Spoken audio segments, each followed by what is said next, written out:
"Don't touch that microphone, Evelyn. It's only for special voices." His words landed like a slap.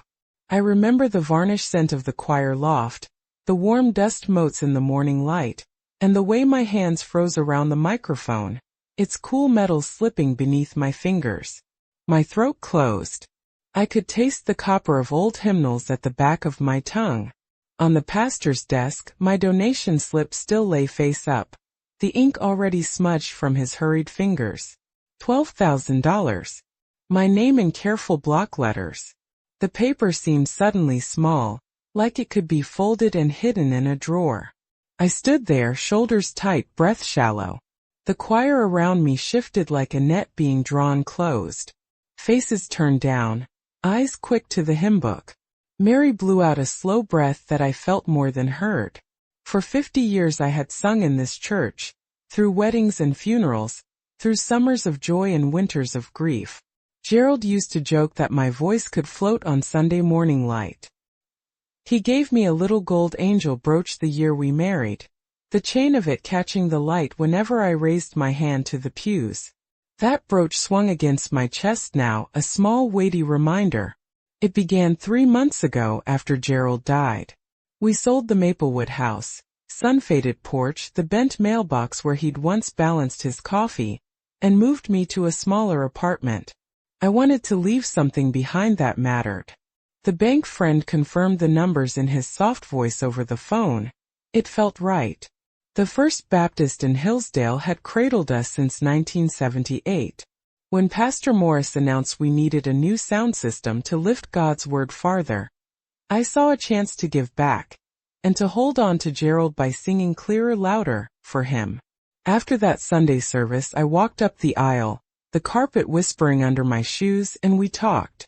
His cologne, expensive cedar and citrus, hung in the air. "How much more to finish?" I asked, fingers worrying the edge of my checkbook. His blue eyes glinted, practiced, like the ring with the big blue stone that always caught the sun. 12,000, Sister Evelyn. But I don't want you to strain, he said, letting the words hang. It isn't strain when it's love, I answered, and my hand steadied to write. The pen scratched, the sound small and decisive. I imagined Gerald clapping me on the back, whispering, "Sing, Evie." Weeks later the new system arrived. Sleek black boxes, a tangle of cables, wireless mics that felt impossibly modern in my hands. The first Sunday with it, he called me forward to thank me. A spotlight warmed my face. Applause rustled like dry leaves. His arm rested briefly on my shoulder. "Thanks to Sister Evelyn," he announced, voice full, "we'll reach more hearts." Rebecca, the pastor's young niece with her perfect hair and the cross that glittered at her throat, watched from the front pew, palms folded. My brooch trembled as I touched it. 3 days after that, at choir rehearsal, the new sound hummed against the rafters. I reached for a microphone, fingers used to the familiar shape, imagining my solo of Amazing Grace. My voice had been a threat through this congregation for decades. Instead, Cassandra, the new director, stepped in, her posture tight, her silver bracelet catching the light like a little gavel. "Evelyn," she said, her smile polite but thin. "Pastor wants Rebecca to take the solo this Sunday." But we agreed. My voice cracked on the last word. My grip on the mic tightened until the cold metal bit into my palm. My knuckles went white. Cassandra glanced toward the office where Pastor Morris watched, arms folded, the office door a cutout of darker wood. "These microphones are reserved for special voices," she said slowly. "You understand. We have to consider the overall quality of the worship." It wasn't what she said so much as the way her head tilted toward him, an invitation to judge me. My chest felt hollow, like someone had taken out the floor under my feet. The brooch lay against my heart, its angel wings pressed flat. I let go of the mic and felt the tremor in my fingers. When I handed it back, I heard the faint clink of metal and the hush that followed, like a church bell muffled under a blanket. Pastor Morris stepped forward then, his breath a whisper of mint and money. "Sister Evelyn, he said, voice smooth as pressed linen. Your gift was for the church, not for personal preference. We must serve the greater good. Rebecca smiled with all the ease of youth. Her nails tapped the microphone stand. A neat, practiced rhythm. I felt something inside me. Call it hope, call it stubbornness, shatter. Tears blurred the hymn board. I walked out of the choir room feeling the cool of the door handle, the echo of my own footsteps in the empty hallway like a measure of how small I'd been made. That Sunday, I sat at the back pew where the light pooled like tired gold. I watched Rebecca take the mic I had bought. From my seat, every syllable she sang seemed polished and far away. The sound system did what it was supposed to. Filled the sanctuary, but it couldn't fill the hollow in my chest. In my mind, Gerald's voice was louder than the speakers. Don't let them dim you, Evie, he'd say. His hearing aid case still smelled faintly of tobacco and aftershave in the dresser drawer at home. When the crowd dispersed and the last hymn faded like a hand closing, I went home. My handbag was soft under my arm. Inside, a small envelope waited under receipts and a pair of reading glasses. The vice president of our bank, an old friend of Gerald's, had written a letter and enclosed copies of statements. There was no mistaking the handwriting or the transfers. $8,000. The numbers lined up like nails. I didn't confront him in front of everyone. I couldn't bear the sound of voices rising. Instead, I walked back to the church and pinned the envelope, open, to the bulletin board in the vestibule. The paper trembled in the draft from the entryway, the little angel brooch warm against my blouse. It was a small sermon, no thunder, no flash. Just truth, pinned where people read the notices about potlucks and prayer chains. The next morning Mary stood on my doorstep, her hands folded, pearls catching the morning sun. Her breath was quick. The smell of her lemon soap filled the hallway. They called an emergency meeting, she said, voice tight. They're asking about Pastor Morris. They said the choir is not the same without you. I held the brooch between my fingers. It felt heavier than gold. Across the street, the church tower rose like a watchful finger against the blue. For 50 years it had been my compass. I closed the door softly, the click a small finality. Maybe I'll go back, I said, my voice low. I could hear the curtains rustle as the late summer breeze shifted. But not for the same church. Not for the same faith. I'll go back for me. And for the music that's always been my prayer. Don't touch that microphone, Evelyn. It's only for special voices. His words landed like a slap. My loves, thank you so much for taking a few minutes to be here with me. I want to be honest. This channel is still taking its first steps, and every new subscriber is like a breath of life as we reach toward our first 1,000. If this story moves you, please click subscribe and tell me in the comments what city you're watching from. I read every single one. The morning of the rehearsal, I woke before the sun pulled itself over the ridge. The apartment was quiet except for the slow tick of the kitchen clock and the faint hum of the radiator. I padded to the window and watched the street yawn awake. Mailbox lids clinking, a newspaper landing like a folded secret. I could smell the coffee before I made it to the pot. Dark and honest, the kind Gerald liked, grounds that made the whole place feel like a promise. I sat at the small table with my hymn book open, the pages soft under my fingertips. The light from the window caught the little gold angel brooch where I'd pinned it to my dress earlier that week. The brooch Gerald gave me the year we married. It flashed when I moved like a wink from the past. 50 years, some mornings felt like a lifetime of small vows. Other mornings, they felt like a single note waiting to be sung. The church bells began to toll somewhere down the block. Their sound carried thin over the early air. I closed my eyes and let the sound fold me back. Sundays of ushers with their hands outstretched, of Sunday school kids running past my knees, of Gerald's hand finding mine in the pew. I could almost hear the piano in the distance, the way Miss Lacey would lift the first chord and we all lean. Music had been the map of my life. When everything else shifted, the hymns kept the edges intact. Mary called while I was fixing my hair. Her voice was a little breath. On my way out, I made myself check the small envelope I keep with the bank papers. The sale of the Maplewood house had been a quiet kind of heartbreak. The porch where Gerald read the paper, the maple tree that had shaded our afternoons. I had promised part of the proceeds to the grandkids, but I had also wanted to leave something that anchored us both here. A thing of the church that would outlast boxes and movers. The check had been written months ago. My name on the line felt steady like a stitch. The drive to the church smelled of late summer, hot tar, cut grass. The building looked the same from the outside. White paint, a bell tower that leaned just a degree to the left because that's how it had always leaned. When I pushed the heavy wooden door open, the smell of varnish hit me. New wood, new equipment. The new speakers gleamed from the front like black windows. Someone had placed a white cloth on the altar. Its embroidered lilies caught the light, the thread bright against the linen. There was an empty pew near the front with a hymn book laid open and a pair of glasses folded on top. No name card required to know whose seat it was. The sight tightened something in my chest. Cassandra was already arranging the sheet music, her movements controlled, wrist steady. I watched the little silver bracelet on her arm as if it were a metronome.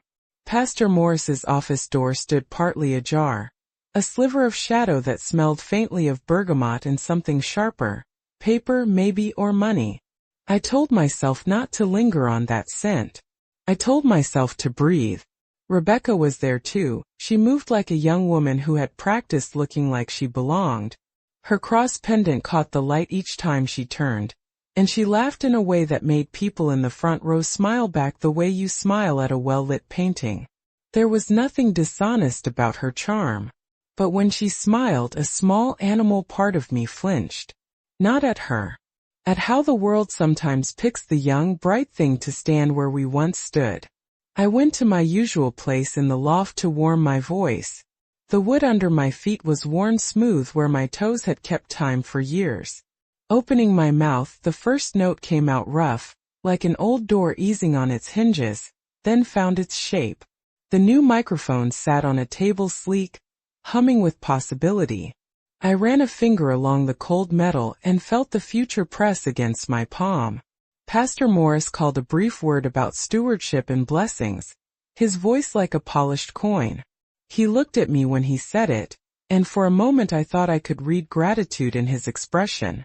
I straightened, smiling because I'd been taught to. Later, when he clasped my hand in public and thanked me, the applause came like blessed absolution. I let it touch me. Still, there was a small ache as I tuned the last note. The altar cloth, white and new, seemed almost too immaculate. The empty pew near the front held silence like a held breath. Small things, I told myself, an empty seat, a new cloth, a shiny mic. But they were the kind of small things that gather into meaning. I rehearsed my solo again, quiet this time, feeling Gerald's presence like a warm weight on the back of the chair beside me. Outside, the sunlight angled through the stained glass and painted the hymn books in slashes of red and blue. I took a breath and felt the world narrow to the simple task of filling that space with a voice. Felt like prayer. I did not know then how quickly the air could change. I did not know how a single phrase, only for special voices, would drop between me and the place I trusted for so long. I only knew the sound of my own voice, the way it felt to push air through old lungs, and how the angel brooch warmed against my chest like a small steady heart. Don't touch that microphone, Evelyn. It's only for special voices. The words hit me before I could even put air in my lungs. I remember the varnish smell up in the choir loft, the way the morning light cut through the dust and made little motes hang like slow snow. My fingers were still wrapped around the cold metal of the microphone. It slipped a little in my hand, an ordinary thing, and suddenly it felt like the only thing between me and everything I had been. My throat tightened. I could feel the taste of old hymnals, that paper sour tang my mouth remembered from 50 years of singing. The donation slip sat on Pastor Morris's desk like a small confession, my name written there in my own shaky script. $12,000. I could see it from where I stood, face up, the ink already smudged from his fingers. It was absurd how small it looked all of a sudden, like it could be folded into nothing. Around me the choir shifted. Supportive faces turned away. Eyes dove into hymn books as if words could hide them. Mary's breath was a quiet exhale I felt rather than heard. Cassandra's smile was too controlled, the silver bracelet on her wrist marking each polite beat. Rebecca sat forward, palms folded, the cross at her throat catching light. Pastor Morris watched from the doorway, arms folded, that practiced smile in place. His cologne, cedar with a citrus edge, arrived before he did, and it smelled like authority. My heart started a new rhythm then, fast, irregular. My hands went cold. I felt the blood in my ears, the quick drum of it, and a little nausea rose like a warning. For a second nothing moved but my breathing, tight, shallow, as if someone had placed a hand against my sternum. I wanted to cry out. I wanted to laugh. Instead my voice came out thin. "But we agreed," I said. It was more of a plea than a statement. The microphone was warm from Rebecca's hand where she'd held it a moment before. The metal left fingerprints on my palm that I couldn't wipe away. Cassandra looked toward the pastor, and the tilt of her head did something meaner than any words. "Pastor wants Rebecca to take the solo this Sunday," she said, polite on the surface. "These microphones are reserved for special voices. We have to think about the overall quality of the worship." Special voices. The phrase landed like a click in a lock. I could feel 1,000 Sundays unspooling behind my eyes. The weddings Gerald led songs at, the funerals where I steadied the congregation with a note, the babies christened in my arms. 50 years stitched into every fiber of me. And now I was to be politely unstitched. I held the microphone a beat longer. The cold bit a crescent into my palm. My knuckles whitened. Tears blurred the choir room into soft edges. The sheet music smeared into the shapes of faces I loved. I thought of Gerald's laugh, the way he used to say, "Evie, sing like the sunlight." I imagined him in his chair at home, the ear trumpet he used to call a hearing aid tucked into his coat pocket, tapping his foot as if to coax me back.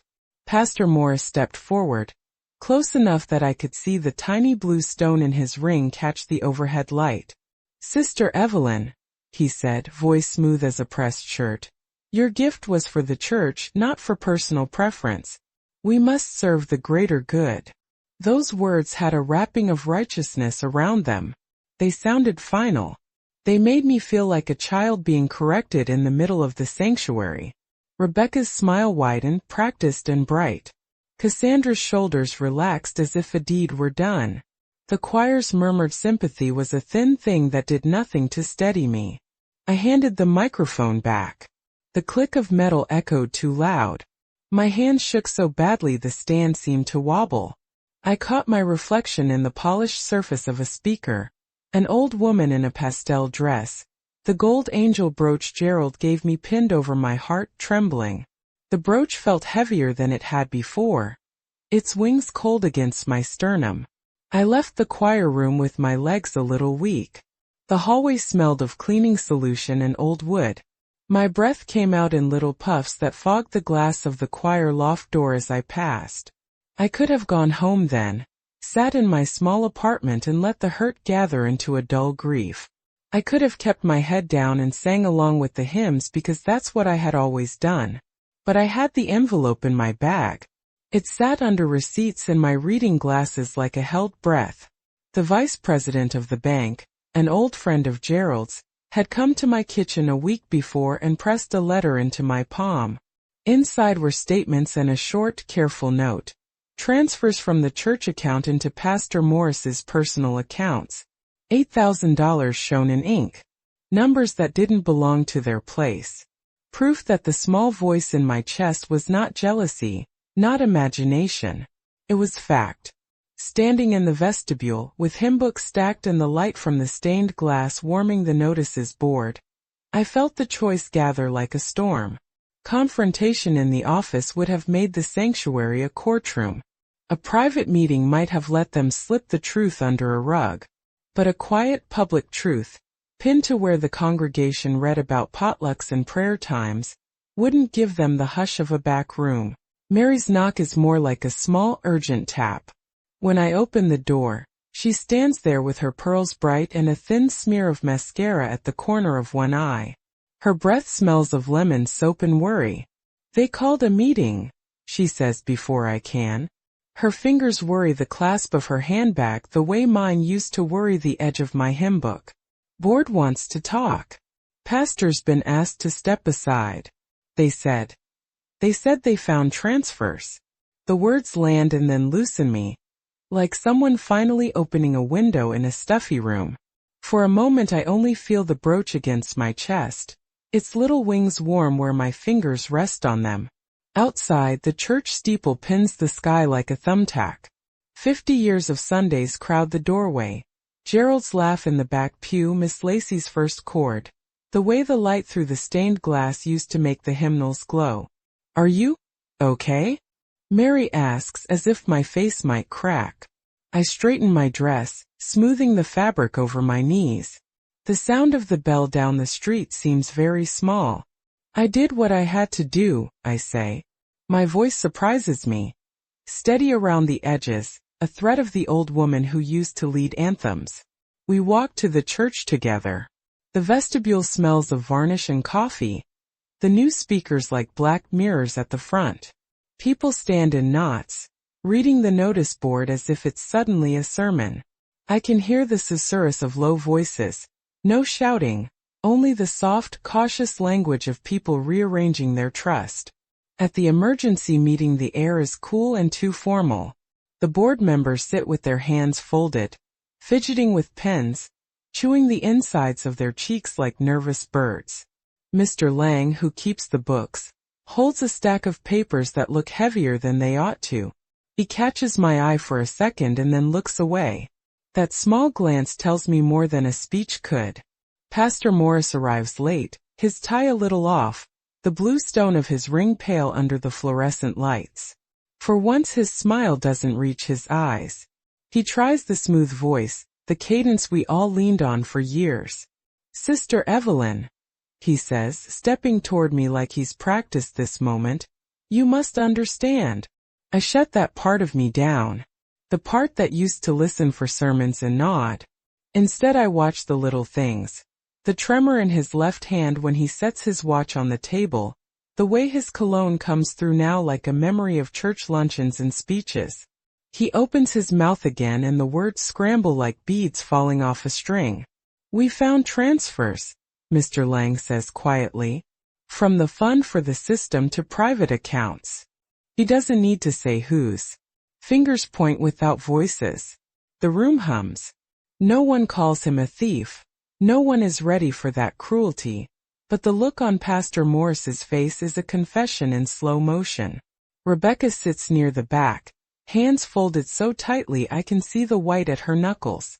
She looks smaller somehow, her cross pendant catching and dropping the light like a broken metronome.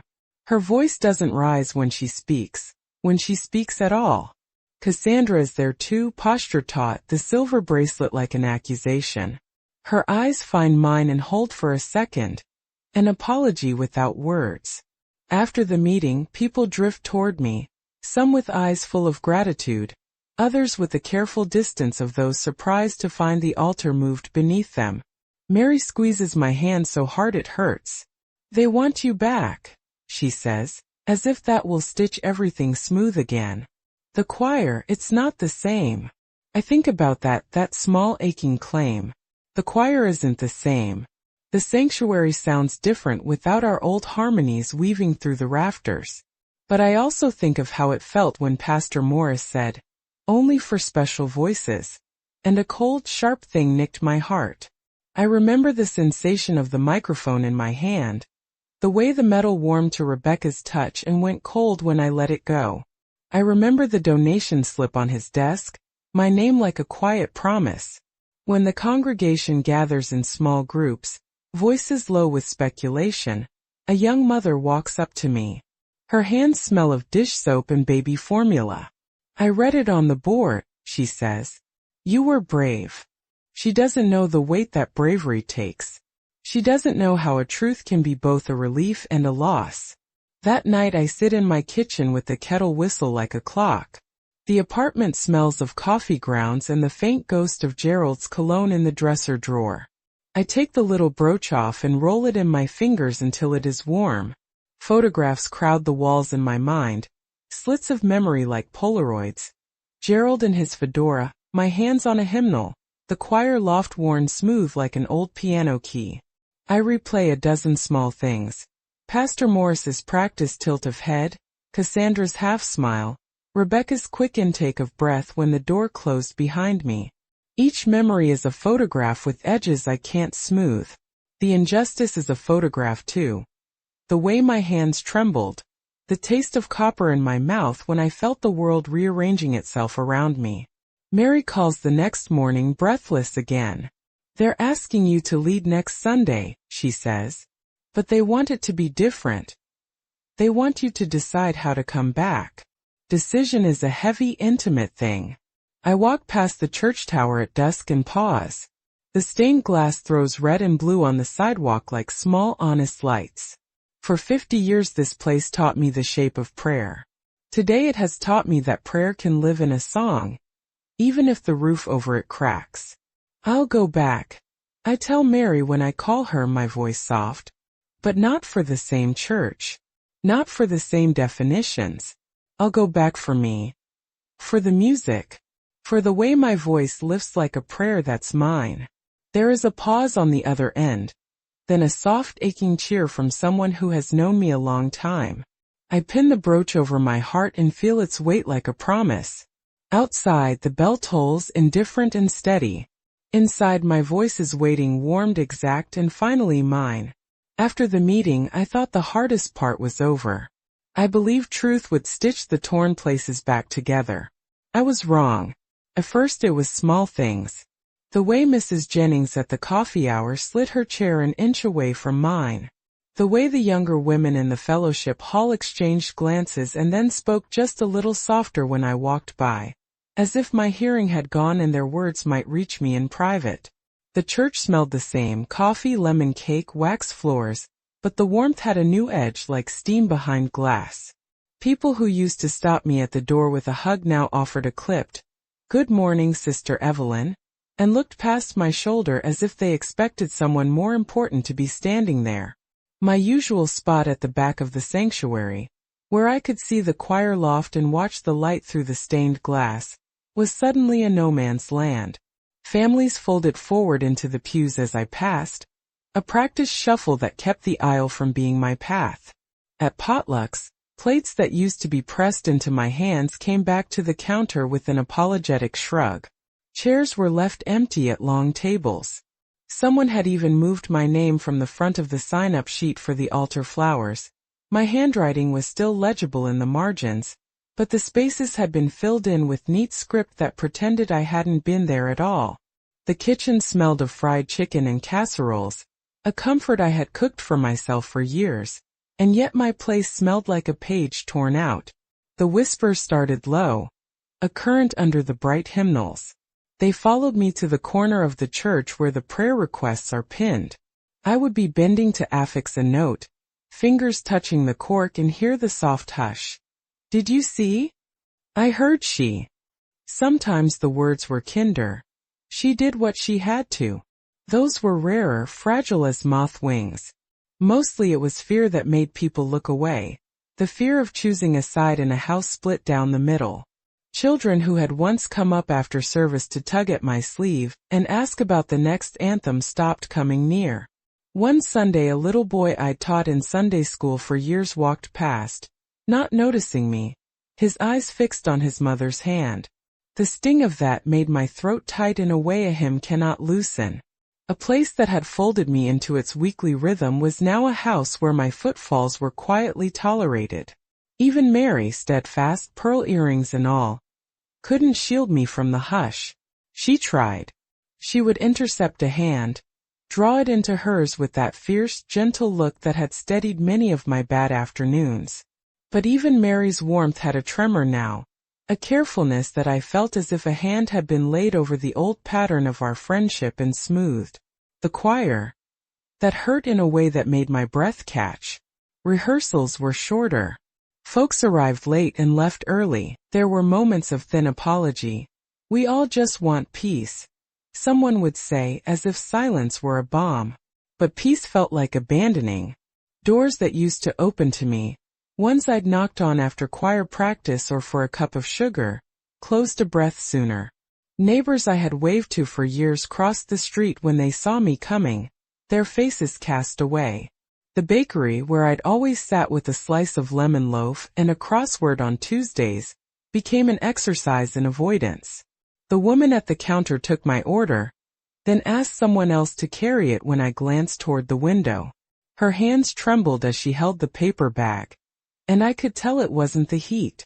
Rumors, obedient and eager, sprouted like dandelions.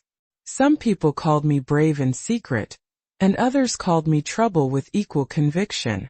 A few of the older deacons avoided my calls, or returned them with messages arranged in careful sentences. "We need time," they wrote in an email. Time to think. Time to heal. Time to decide how to fix what had broken. The words felt slow and distant, like a train I could see but couldn't yet board. Worse was the silence of those who had once shared my pew. Sundays that used to be a chorus of familiar faces were now scattered notes. Rows with pockets of empty where people used to sit. The organist's voluntaries swelled and diminished against a hollowed room. When I walked in, a rustle would go through the congregation. An awareness, a self-protective shuffle of people choosing sides without saying so. I found myself listening for small things. The click of a coffee cup, the soup ladle against a slow cooker, the rustle of programs. They were all ordinary noises turned sharp by absence. My brooch warmed under my fingers, its little angel wings a steady weight against my sternum, but even it couldn't keep the cold from settling in. And yet, every avoided glance, every closed door, seemed to press my voice inward until it concentrated into something fierce and exact. Isolation had a way of clarifying what mattered. The world may have narrowed around me, but in that narrowing my song gained edges. I walked past the church down Maple Street and felt the tower watching me like an old question. People in cars slowed and looked, then drove on. Houses drew their curtains a little tighter. They tried to make me small. They tried the quiet, the polite distances, the unspoken rules that keep a community comfortable. But there was a steadiness in me that began to hum under their silence. The hush around me was heavy, yes, but it collected like a shell around something tender. Inside, my voice waited. I could feel it, ready, patient, unwavering. One by one the doors closed. I learned to listen for another opening. The sanctuary smells like wood and wax and the thin lemon of coffee gone cold. The varnish on the pulpit catches the noon light and throws it back in stripes. I can feel that light on my face like an audience. My hands are folded so tight I can feel the lines of my palm print into my knuckles. I count my breaths like a child afraid of thunder. 1, 2, 3. They asked me to lead today. The board's faces sit in a hard line at the front. Mr. Lang holds a stack of papers like a shield. Mary is 2 pews in, pearls bright and eyes wet. Some chairs are filled, some empty. People choose to be here and choose not to be. I can see Rebecca near the front, 2 rows ahead. Her back like a young bright thing planted in the ground. Pastor Morris sits at the far side. Not behind the pulpit where he belongs, but tucked into a corner like a man waiting for a verdict. His ring flashes when the light hits it. He tries to look steady. He is not steady. The microphone I bought sits cold on its stand. It looks ordinary. Like any other microphone. It looks like what it is, small metal and potential. My fingers curl around the base and the metal is cool and honest against my skin. I imagine Gerald somewhere close, tapping his foot, telling me to breathe. A board member finishes a short speech about reconciliation. His voice vibrates against the rafters and I can feel the sound under my feet, an almost physical pulse in the floorboard. The echo swells and then thins. Everything hangs on a soft thread. My throat tightens. I can taste the dust of hymnals at the back of my tongue. I press my thumb against the little gold angel brooch over my heart. Its edges bite the skin a little, familiar, comforting. I try to make my breathing even. In for 2. Out for 3. I tell myself to be plain and steady. I tell myself that songs are how I have spoken to God for 50 years. Someone moves at the back. A door, maybe from the office, creaks like an old hinge being opened for the first time in years. The sound ripples through the silence and draws every head. A slow, stunned intake of breath when the crucifix above the altar tilts, then falls. It is almost slow enough to see the motion like a mistake in a photograph. Wood against wood. A soft thud that sounds enormous. A candle on the altar gutters and then goes out, its flame snuffed like a small, shocked hush. For a heartbeat I am blind with the suddenness of it all. The darkness under the rafters made more real than any sermon. The congregation makes a noise that is not applause. A child inhales sharply. Someone's dress rustles like a small panic. Rebecca's face loses color. Pastor Morris does not move. The blue stone on his ring flashes once and then fades. My hands tighten. My nails press into the palm of my other hand. I could step back. I could fold into the chair at the back and let the sound wash over me. The safe thing would be to be small again. But the air is full of things that can't be unsaid. The paper on the bulletin board, the numbers and names pinned there. They are part of this room now. Truth has a pressure. I lift the microphone to my lips. The metal hums faintly. The first note feels like stepping into cold water. My voice comes out thin, an old reed finding life, and I almost lose it. I breathe deep and let the sound vibrate from my chest up through the bones of the pulpit. The wood answers. The vibration travels like a shiver along the pews. Amazing grace. I begin. The opening line slips out and then finds its shape. It grows. It moves from a quiver to a line to a phrase that rounds over the rafters. My voice fills the room and then spills into the stained glass, making the colors whisper. The echo follows me like a shadow, lifting and then settling. People lean forward. Mary cries without shame. I hear someone gasp, an unguarded love sound.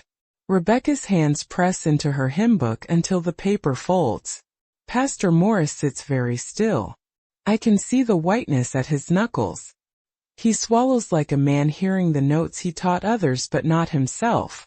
Around me the little things keep happening. A children's program flutters to the floor as if a hand had dropped it.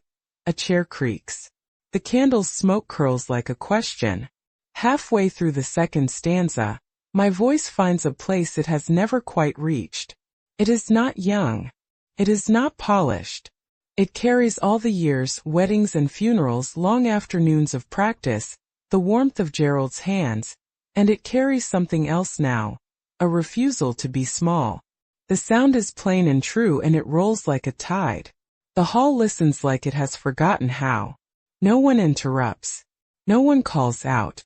The sound holds them like a promise. I sing the hardest notes and they do not break me. They lift me. The crucifix at the altar lies on the carpet, a small thing waiting to be set right. The candle has left a blackened wick. Outside the bell wheels slow and then stop. When I finish, the last note hangs thin and trembling. Time stretches. The silence is a thing that breathes. Then Mary begins to clap slowly, as if remembering how. The sound spreads. Cautious at first, like people testing warm water, then firmer. It grows into a break of sound. Some stand. Some weep. A few faces remain like stones, unmoved or stunned. I step back from the microphone with my hands still clasped. The brooch feels heavy and honest against my dress. My knees wobble and I set my feet, feeling the floor steady beneath me. The air tastes like old paper and candle smoke, and the faint citrus of Pastor Morris's cologne that still lingers. I have sung. I have been heard. Whatever comes next, the voice in my chest is mine again. Outside, the steeple shadow moves across the parking lot like a hand changing its mind.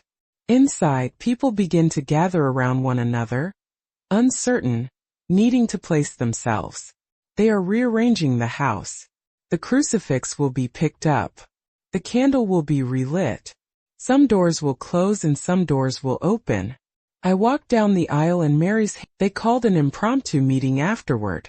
The board's faces were drawn. Mr. Lang with that stack of papers still in his hands. He read through numbers in a voice that trembled only a little. The transfers were laid out plainly, dates, amounts, accounts. There was no sermonizing, only paperwork and a kind of stunned, slow unpicking. No one could put that cloth back on what had been exposed. Pastor Morris offered an explanation that tried to wear the weight like a coat. It didn't fit. He used words like oversight and misunderstanding. Some in the room wanted more fury. Others wanted quiet. The board, after an hour of what felt like heavy, necessary conversation, asked him to step aside while they conducted a full review. It was not a dramatic unseating. There were no gavel bangs or shouts, but it was final in its own way. He walked out with his head tilted, like a man who'd lost a map he'd always claimed to read. Rebecca sat 2 rows ahead. She looked smaller than her profile in the photos I'd seen pinned by the coffee pot. When she met my eyes, there was no practiced smile, only a young woman caught in an adult storm. Later, she came to me, fingers worried around the strap of her purse. "I'm sorry," she said, voice thin. "I didn't know." Apologies like hers don't fix ledgers. They don't replace the trust sold in the ledger entries. But they are the small place where repair can begin. I listened. I let her speak. I told her I missed singing, that Gerald would have hated this whole mess. She nodded and a single honest tear tracked down her cheek. It was something fragile but real. The choir gathered slowly in the days after.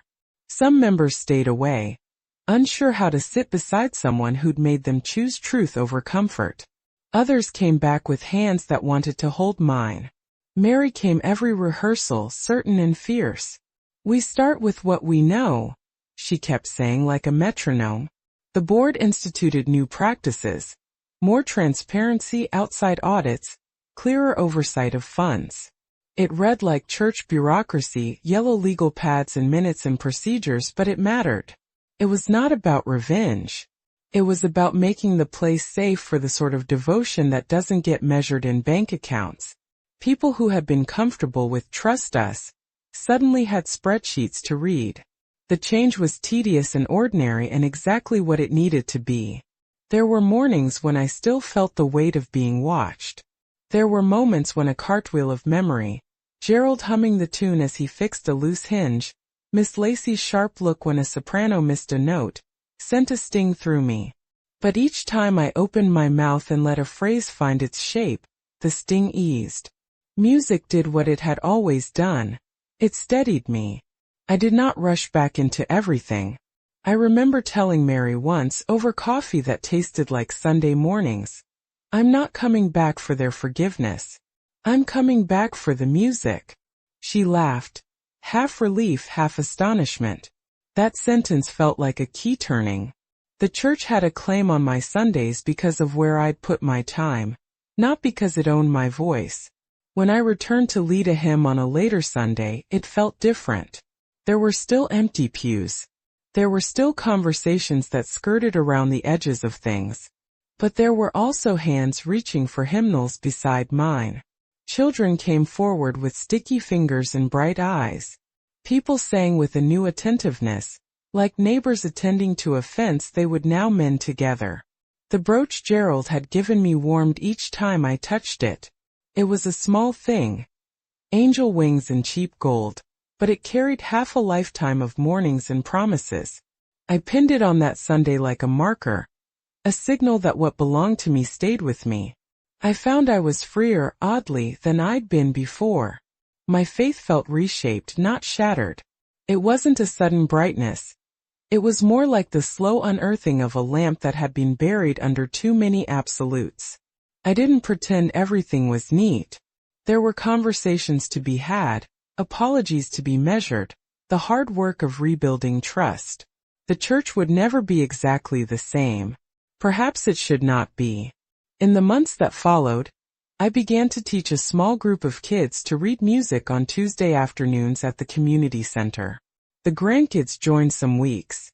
We pressed voices into simple harmonies and the room filled with the honest noise of learning. It felt like prayer that didn't need permission. When people asked if I would ever trust a pastor the way I had trusted one in the past, I would think of the ledger, of the paper pinned on the board, of the way hard truths had a sound of their own. I will trust what brings people together, I would say, not what keeps them away. On quiet evenings, when the apartment was folded into night and the kettle had cooled, I would open my hymn book and sing one page through. No audience, just the small, steady sound of a breath finding its place. Music had been my refuge, my language, my way of bearing witness. Exposing the wrong had cost me dear things. It had also given me back my voice. Standing in the choir loft, hearing the congregation pick up the refrain again, I realized the point wasn't to reclaim my place at anyone's table. It was to see that voice. My voice was never just for me. It was for the people who needed it, for the memory of the man who taught me to sing, and for that small stubborn notion that truth and music can live in the same room, if anyone has the courage to listen.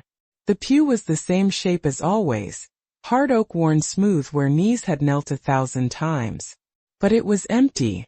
The hymn book lay open near the edge, the page turned to the middle like a face left unfinished. Sunlight moved through the stained glass and lay across the wood in a slow colored stripe. I sat a little way down the aisle and let the light warm my hand, the brooch heavy and familiar against my chest. For weeks the church smelled like paper and coffee and the faint lemon of after cleaning. Today the air had an extra clarity, as if someone had opened windows that had been shut for too long. I could still hear the shadow of the crowd that used to fill these seats, the rustle of programs, the choir's intake of breath. But those sounds were ghosts now, close enough to touch, not to hold. Somewhere a fan turned and made small steady waves of noise, the ordinary hum of a room being lived in. My hands remembered how to fold on my lap. They remembered where the lines were in my palm, the small ridges that had mapped 50 years of Sundays. I turned the page of the hymn book with a thumb that had once found the cadence of a song before any notes were struck. The microphone I had bought sat on the stand at the front, quiet and ordinary, like a tool waiting patiently for work. It had been through too many hands to be a trophy. It was metal and wire and a thing that could carry a voice. I thought about the day I pinned that envelope to the bulletin board, about the tiny, outrageous act of choosing truth in a room built on long kindnesses. The memory of Pastor Morris's office, the blue stone in his ring, came like the aftertaste of strong tea. He had left his place in the pulpit. The board had put practices into writing. Rebecca had come to me with a single honest tear.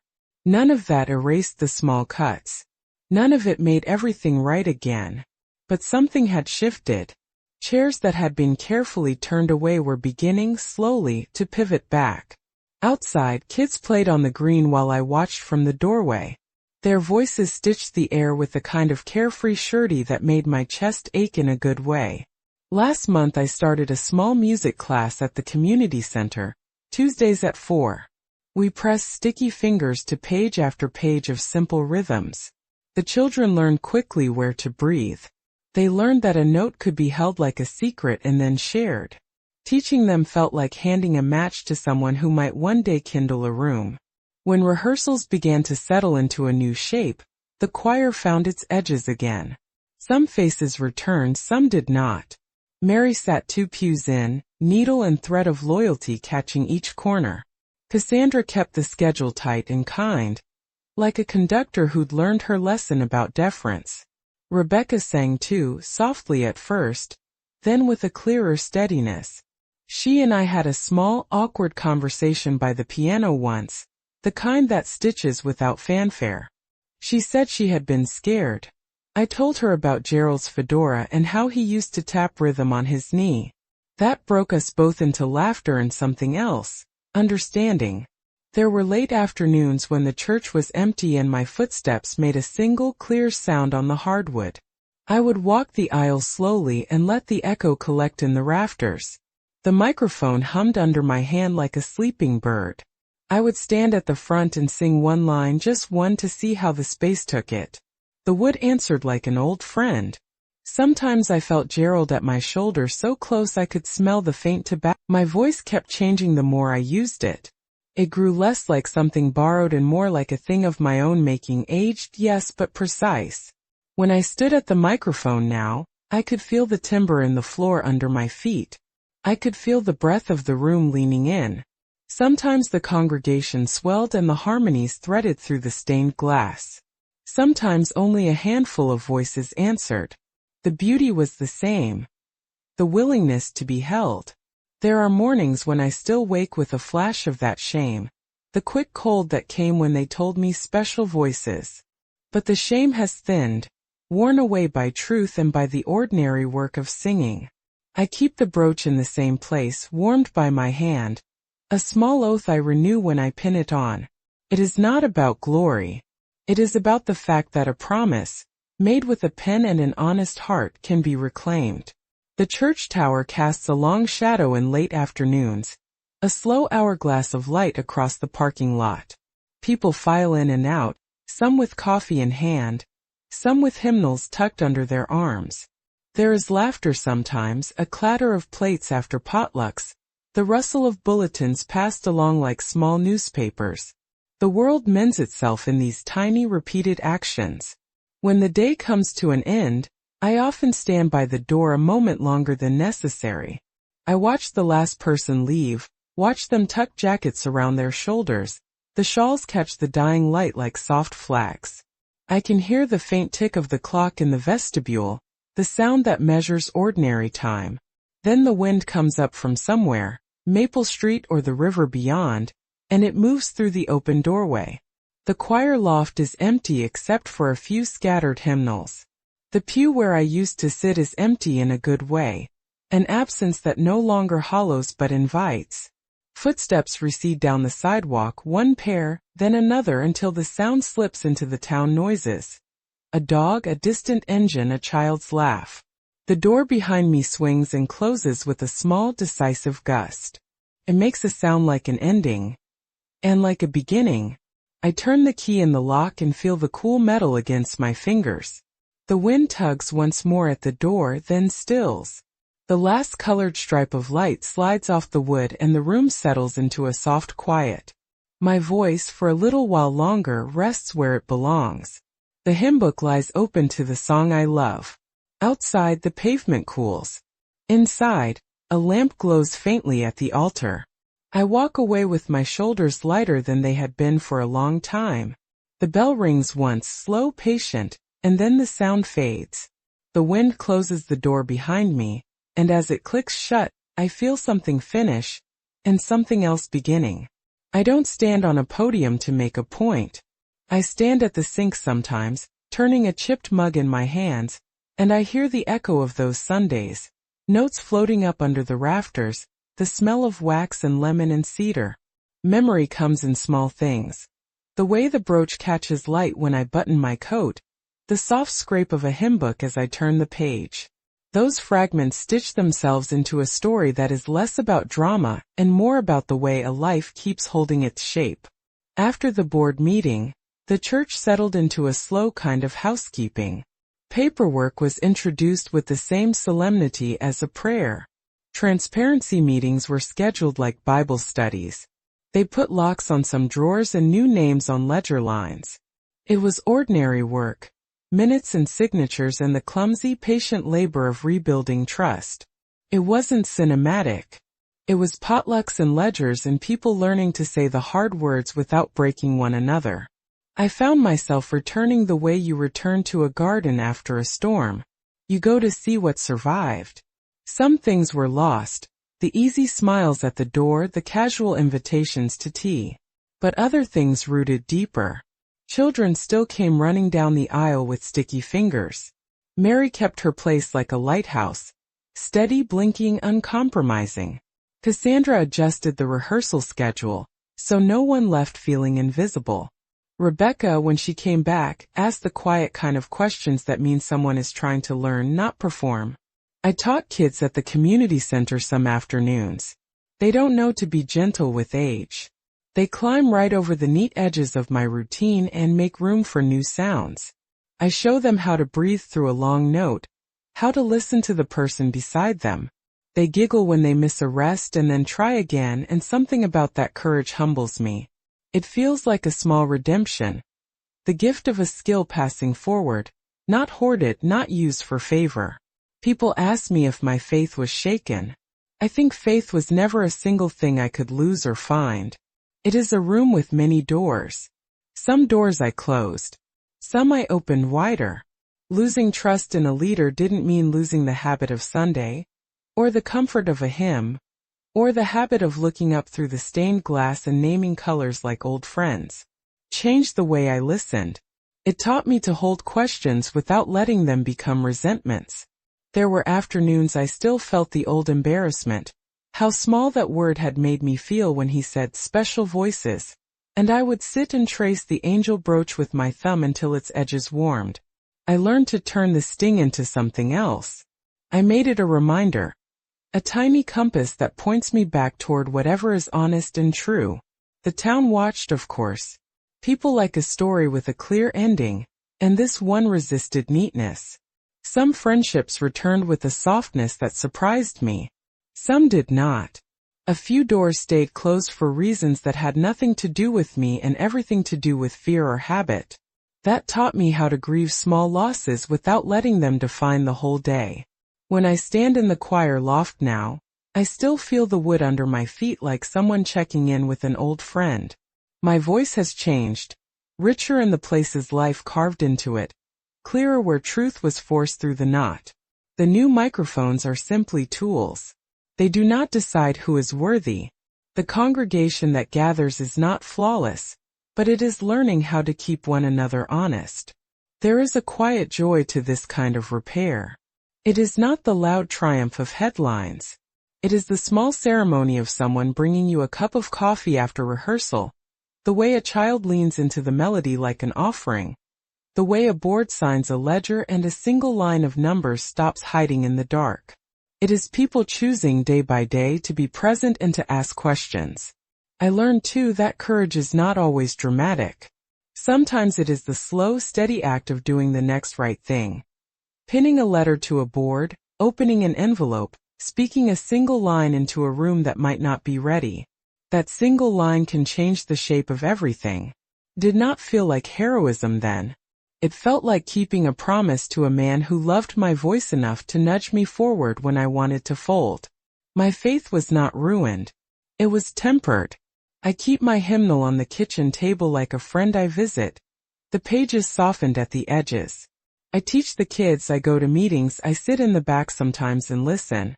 I let tears fall when a harmony finds the place inside me that remembers Gerald's tapping foot and his quiet applause. I let the church be imperfect and insist on being better. When people ask what it costs me, I tell them it costs comfort, it costs a season of being watched and whispered about. It cost a softness in some friendships. But it returned something I had not realized was on loan, the right to be heard without apology. On Sunday mornings I walk down the aisle with the brooch warm against my chest, and when I place my hand on the microphone, the metal feels just like metal. The rest is a choice. I sing because the sound matters. I sing because I always have. I sing because at the end of a long, small fight, the truth sounded like a note that needed to be held. My secret, kept too long, was that I never needed anyone's permission to be heard. I reclaimed my voice. If you've made it this far, thank you from the bottom of my heart for staying until the end. If you feel it in your heart, please subscribe so you won't miss the next stories, and keep walking with me by watching the other videos I've prepared with care. And please, share in the comments what you thought of my testimony. I will read every word.